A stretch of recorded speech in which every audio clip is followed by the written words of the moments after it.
ஸ்ரீராம் ஜெய் ராம் ஜெய் ஜெய் ராம். ஸ்ரீமத் வால்மீகி ராமாயணம் சுந்தரகாண்டம் சர்க்கம் 36. கணையாழியை கொடுத்தல். மகா தேஜஸ்வி வாயு பகவானுடைய மகனான ஹனுமான் சீதா பிராட்டியாருக்கு நம்பிக்கை உண்டாக்குறதுக்கு வணக்கத்தோட மேலும் சில விஷயங்களை சொல்கிறாரு. பெரும் பேர் பெற்றவரே, வானரனான நான் அறிவில் சிறந்த பிராணன் தூதன். ராமபிரானின் திருப்பெயர் இருக்கக்கூடிய இந்த கணையாழியை பாருங்க.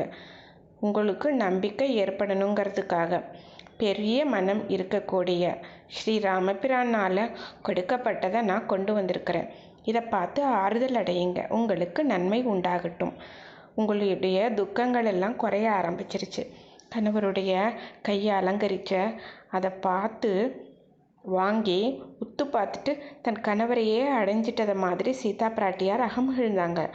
செவ்வரி படர்ந்த வெண்மையான விரிந்த கண்கள் இருக்கக்கூடிய அவங்களுடைய அழகிய முகம் மகிழ்ச்சியினால் ராகு கிட்ட இருந்து விடுபட்ட சந்திரன் மாதிரி ரொம்ப சோபையோடு விளங்குச்சு.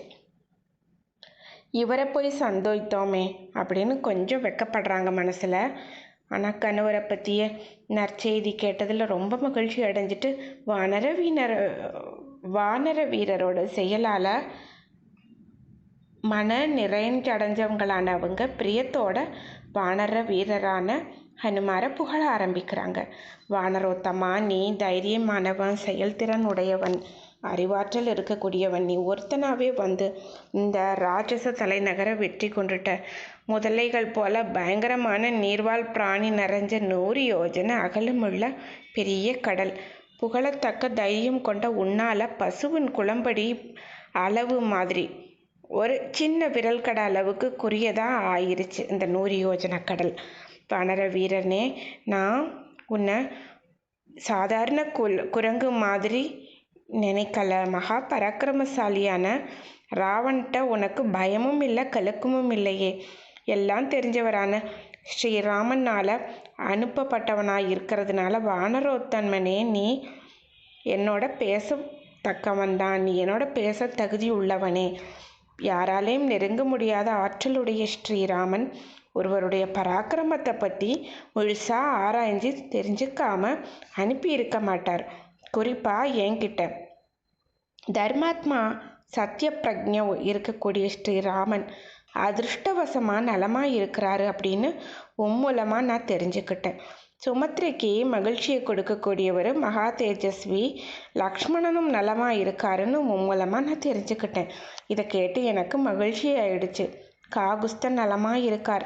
சரி, அப்படின்னா கடல் சூழ்ந்த மண்ணுலகத்தை யுக முடிவில் தோன்ற அக்கினி போல ஏன் கொளுத்தாமல் இருக்கார்? தேவர்களை அடக்க வல்லவர்கள் அந்த 2 பேரும். அரக்கர்கள்கிட்ட இருக்கிற பயத்தால் அதனால இருக்காங்களா அப்படின்னு சொல்லவும் முடியாது. என்னோட துன்பங்களுக்கு முடிவு காலம் இன்னும் வரலன்னு நான் நினைக்கிறேன். ராமன் கவலைப்படாமல் இருக்காரா, பரிதவிக்காமல் இருக்காரா? கவலை தவிப்புனால உடல் இழைச்சிடுமே. அப்புறம் நடக்கக்கூடிய காரியங்கள் ஏதாவது செய்ய ஆரம்பிச்சிருக்காரா? தைரியம் இழக்காமல் இருக்காரா? தடுமாறாமல் இருக்காரா? செயல்களில் கலக்கமடையாமல் மயக்கமடையாமல் இருக்காரா?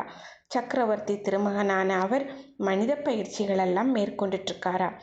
எதிரிகளை வாற்ற ஆற்றலுடைய அவர் நல் இதயம் இருக்கக்கூடிய நண்பர்களை மகிழ்ச்சியாக வச்சுக்கிறதுக்காக சாமதானம் அந்த 2 உபாயங்களை கடைப்பிடிக்கிறாரா? எதிரிகளை ஜெயிக்கிறதுக்காக தான பேத தண்டம் இந்த 3 உபாயங்களை அனுசரிக்கிறாரா? அப்புறம் புதுசாக சிநேகிதர்கள் யாரும் வந்திருக்காங்களா? நண்பர்களுக்கு வெகுமானம் செய்கிறாரா? அப்படி மரியாதை செய்யப்பட்ட சிநேகிதர்கள் மறுபடியும் அவரை வந்து பார்க்குறாங்களா? தெய்வங்களுடைய அருளை பெறுவதற்காக அரசகுமாரர் பிரார்த்தனை செய்கிறாரா? தன்னோட வீர தீர பராக்கிரமங்களுக்கு ஏற்ற மாதிரி மனுஷ முயற்சியை செஞ்சு அதுக்கு நல்ல பலன் கொடுக்கும்படி தெய்வானுகூலத்தை வேண்டுகிறாரா? அவரை விட்டு பிரிஞ்சிருக்கிற என்ன அவர் மறக்கலையா? இந்த சங்கடத்தில் இருந்து ஸ்ரீராமன் என்ன விடுவிப்பாரா? எல்லா சுகங்களையும் எப்போதும் அனுபவிக்க வேண்டியவர் கஷ்டத்தையே அனுபவிக்கவே தகாதவர். அதிக துக்கத்தால் மேனி தளர்ந்து போகாமல் இருக்காரா? கௌசல்யை, சுமித்திரை, பரதன் இவங்க எல்லாம் நலமாக இருக்கிறத அடிக்கடி செய்தி ஏதும் வந்துட்டு இருக்குதா? சுய கௌரவம் இருக்கக்கூடிய ராகவன் என் காரணமாக இருக்கக்கூடிய சோகத்தால் மனசை வேறு இடங்களில் செலுத்தாமல் என்ன இந்த துன்பக் கடலில் இருந்து கரையேற்றுவாரா? சகோதர பாசம் இருக்கக்கூடிய பரதன் எனக்காக மந்திரிகளோட தலைமையில் பல ஔஷிகினி கணக்கில் பயங்கரமான படை வீரர்களை அனுப்பி வைப்பாரா? என் நிமித்தமா வானரத் தலைவன் ஸ்ரீமான் சுக்ரீவன் பற்களையும் நகங்களையும் ஆயுதமாக இருக்கக்கூடிய வானர வீரர்கள் சூழ இங்கே வருவாரா? சுமித்திரையின் ஆனந்தத்தை வளர்க்குறவர் சூரர், அஸ்திர ரகசியங்கள் தெரிஞ்ச லக்ஷ்மணன் அம்பு மாறி பெஞ்சு ராட்சசர்களை நாசம் செய்வாரா? ஸ்ரீராமனால் ஏவப்படுற பயங்கரமான அஸ்திரங்களால் உறவினர்களோட குடிமக்களோட கூட ராவணன் போர்க்களத்தில் கொல்லப்படுறத சீக்கிரமே நான் பார்ப்பேனா? பொன்னிறம் இருக்கிறது தாமரை மலரோட வாசம் இருக்கிற அவருடைய முகம் கோடை காலத்தில் நீர் வத்தின ஓடையில் இருக்கிற தாமரை மாதிரி என் பிரிவு காரணமாக உலராமல் இருக்குதா? அரசாட்சியை துறந்து தர்மானுஷ்டத்தில் இருந்து உறுதியால் என்ன கால்நடையாகவே காட்டுக்கு அழைச்சிட்டு வந்தப்போவும் அவருக்கு கலக்கம், அச்சம், சோகம் இதெல்லாம் ஏற்படலை. ஆனால் இப்போது என்னை பிரிஞ்சிருக்கிற இந்த நிலையில் அவர் தைரியத்தோடு இருக்கிறாரா? ஸ்ரீராமனோட மனசில் என்கிட்ட இருக்கிற அன்புக்கு இணையா அல்லது மேலான அன்பை இவரோட தாயோ தந்தையோ மற்றவர்களோ பெற்றிருக்கலாம். தூதனே, என்னுடைய கணவர் என்னை மீட்கிறதுக்கு எடுக்கிற முயற்சிகள் அதை பற்றின செய்திகளை கேட்குற வரையில் மட்டுமே நான் உயிரோடு இருப்பேன். இப்படி நல்ல பொருள் பொதிஞ்ச இனிமையான மொழிகளை ஹனுமான் கிட்ட சொல்லிட்டு தன் மனசுக்கு ராமனை பற்றின இதமான சொற்களை மறுபடியும் அவர்கிட்ட இருந்து கேட்கறதுக்காக சீதா பிராட்டியார் பேச்சை நிறுத்திக்கிட்டாங்க. பயங்கரமான வீரம் பிடிச்ச மாருதி சீதா பிராட்டியோட வார்த்தைகளை கேட்டதும் தலைமையில் கை கூப்பிட்டு பேச ஆரம்பித்தார். சசி தேவி இருக்கிற இடம் தெரியாமல் இந்திரன் தவிச்சது போல தாமரை கண்ணரான ஸ்ரீராமனுக்கு நீங்கள் இங்கே இருக்கிறது தெரியாததால தான் அவர் இதுவரை உங்களை அழைச்சிட்டு போகலை. அனுஹ்லாதன் அப்படிங்கிற ஒரு அசுரன் இந்திரனுடைய மனைவியான இந்திராணியை கவர்ந்துட்டு போய் யாருமே தெரியாத ஒரு இடத்துல ஒளிச்சு வச்சான். இந்திரன் வெகு காலமாக அலைஞ்சு திரிஞ்சு கண்டுபிடிச்சதுக்கப்புறம் மனைவியை மேட்டான் அப்படின்ற ஒரு புராண வரலாறு இருக்குது. சீக்கிரமே என்கிட்ட இருந்து உங்களை பற்றின செய்திகளை கேட்ட உடனேயே வானர கரடி கூட்டங்களோட மிகப்பெரிய சேனையோட ஸ்ரீ ராகவன் வரப்போகிறார். காகுத்தன் கலக்க முடியாத பெருங்கடலை பானக்கூட்டங்களால் கட்டி நிறுத்தி வானர சேனையை அழைச்சிட்டு வந்து லங்காபுரியில் ராட்சசர்களே இல்லாத மாதிரி செய்ய போகிறார். ராமனுடைய பாதையில் யமனோ தேவரிகளோ அசுரர்களோ யாராக இருந்தாலும் இடையூறாக இருப்பாங்களே, ஆனால் அவர் அவங்களையும் வதம் செய்வார். அம்மையே, அவர் உங்களை காணாத சோகத்தால் செங்கத்தால் தாக்கப்பட்ட யானை மாதிரி மகிழ்ச்சி இல்லாமல் இருக்கார். வானரங்கள் உல்லாசமாக வசிக்கிற இடங்களான மலையம், விந்தியம், மேரு, மந்தரம், துர்த்தரம் இந்த மாதிரியான மலைகள்லையும் அதுகள்லாம் விரும்பி பூசிக்கிற கிழங்கு பழங்கள் மேலே ஆணையிட்டு உங்களுக்கு நான் சொல்கிறேன்.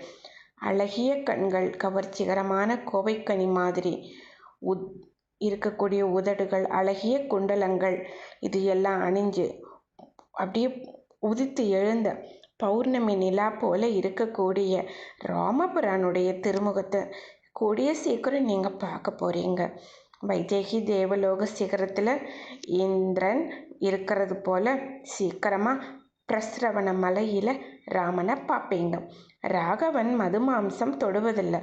காற்றில் கிடக்கிற உணவு, அதாவது பழம், காய், கனி இதுகளை 5 பாகமாக பிரித்து அதில் ஒரு பாகத்தை மட்டுமே தினமும் மாலை வேளையில் தான் சாப்பிட்றாரு. தனக்கு கிடைக்கிற உணவுன தேவர், பித்ரர், அதிதி, பிராணிகள் அப்புறம் தனக்கு இப்படி 5 பங்குகளாக கூறு பண்ணி 5வது பாகத்தை மட்டும் தான் உண்ண வேண்டும் அப்படிங்கிறது தான் வானப்பிரஸ்த தர்மம்.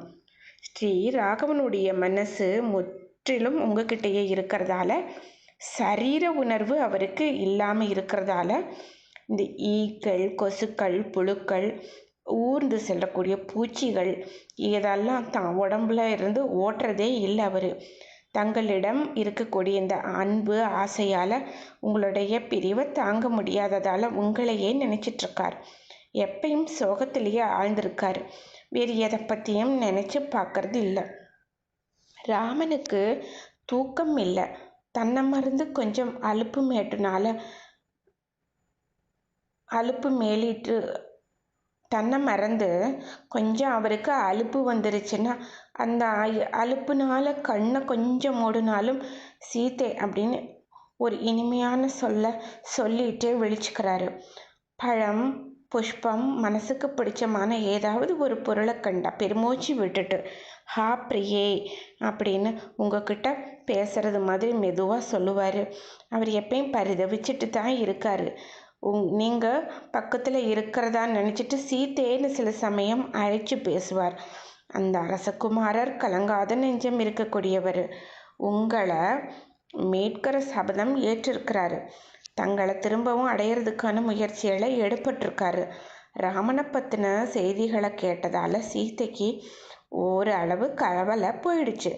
ஆனாலும் ராமனும் துயரப்பட்டுருக்கார் அப்படின்னு கேட்டதும் அதே போல் பிராட்டியாருக்கும் ரொம்ப துயரம் ஏற்பட்டதால் சரத்கால துவக்கத்தில் மேகக்கூட்டத்தால் அப்பப்போ மறைக்கப்படுற சந்திரன் மாதிரி அது ராப்பொழுது போல் அந்த சீதா பிராட்டியார் இருந்தார். மேகமண்டலத்தால் மறைக்கப்படுற பூர்ண சந்திரன் ஒளியால் ராத்திரியுடைய இருள் அப்பப்போ போகுமே தவிர அதே இருளே இல்லாமல் இருக்கிறது கிடையாது. ஸ்ரீமத் வால்மீகி ராமாயணம் சுந்தர காண்டத்தில் 36வது சர்க்கம் முற்றிற்று. ஸ்ரீராம் ஜெய்ராம் ஜெய் ஜெய்ராம்.